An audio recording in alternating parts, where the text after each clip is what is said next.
બાપ દીકરાને અબોલા હોય છે વર્ષોથી, કંઈક વાતની અનબન થાય છે અને આંટી પડી જાય છે કે એકબીજાના મોઢા પણ જોવા નથી માંગતા. દીકરો સામે આવતો હોય તો બાપ અળવું ફરીને ચાલે, અને બાપ સામે આવતો હોય ને તો દીકરો અળવું ફરીને ચાલે. દીકરો કંઈ સારી વાત બાપ વિશે કરે તો બાપને ખોટું લાગે, અને બાપ દીકરા વિશે કંઈક સારી સલાહ આપે કે સારી વાત કરે ને તો પણ ખોટું લાગે. બંનેને બહુ આંટી પડી ગઈ, એકબીજાથી બને જ નહીં. ગમે તેવું કરો પણ બંનેને સામ સામે આવે એટલે પટી ગઈ વાત. કોઈ પણ સારી વાત કરે ને તો પણ ખરાબ જ લાગે. પછી બનવા કાળ બન્યું એવું કે પપ્પાની જે ઉંમર હતી, બાપની ઉંમર હતી, થઈ ગઈ અને વૃદ્ધ થઈ ગયા હતા. હવે આ બંનેને અબોલા હતા. દીકરો પોતાના ધંધાની અંદર વ્યસ્ત હતો.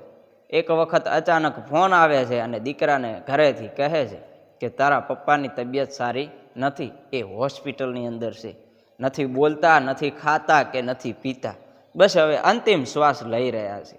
દીકરો હોસ્પિટલ પહોંચે ને એ પહેલાં તો બાપના શરીરમાંથી પ્રાણ પંખીડા ઉડી જાય છે.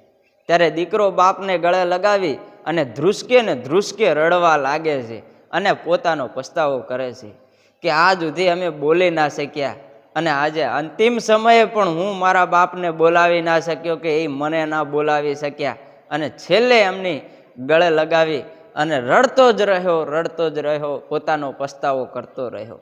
એટલે બાપ છે ને ક્યારેય તમને ખરાબ સલાહ નથી આપતા.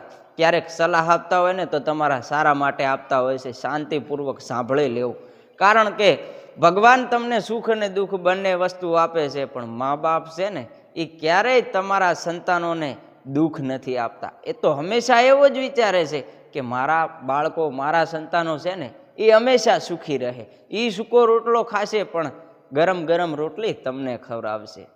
તમારું શું કહેવું આ વિડીયો વિશે ચોક્કસ કોમેન્ટની અંદર કહી દેજો. ને વિડીયો સારો લાગ્યો હોય તો લાઈક અને શેર કરી નાખજો. ને વધુ આવા વિડીયો જોવા માંગતા હોય તો અત્યારે જ MB રાવલને ફોલો કરી નાખો.